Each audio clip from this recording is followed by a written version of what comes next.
Cegah adanya pungli di kalangan pemerintahan desa, Tim Saber Pungli dari Inspektorat Provinsi Bali lakukan sosialisasi. Sebanyak 170 kepala desa se-Provinsi Bali hadir dalam acara ini. Demi wujudkan tata kelola pemerintahan desa yang bersih, Kamis siang Tim Saber Pungli dari Inspektorat Provinsi Bali lakukan sosialisasi pencegahan pungutan liar kepada 170 aparat desa dari kabupaten dan kota se-Bali.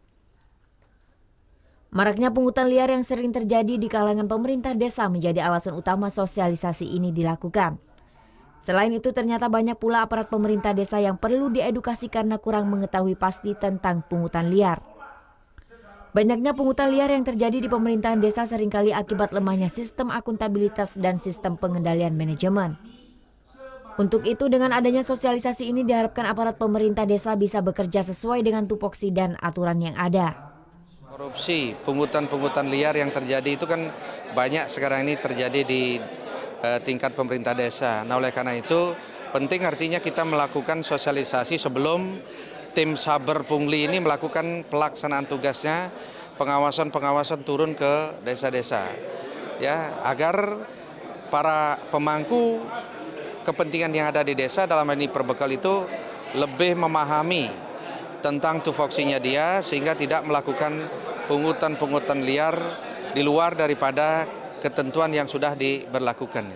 Ya, sumber-sumber pungli yang terjadi di desa adalah perizinan, kemudian pensertifikatan tanah, kemudian pajak. Pajak apa nih Pak? Macam-macam pajak gitu yang terjadi, kemudian juga KTP, permohonan KTP, akte dan lain sebagainya. Bertempat di Gedung Sabah Mandara Inspektorat Provinsi Bali, acara sosialisasi ini dilakukan dengan dialog interaktif. Para pembicara yang hadir pun tak hanya dari Tim Saber Pungli, melainkan juga dari perwakilan Ombudsman Provinsi Bali serta Badan Intelijen Negara Provinsi Bali. Vera Zenvia Deopriana melaporkan untuk NET.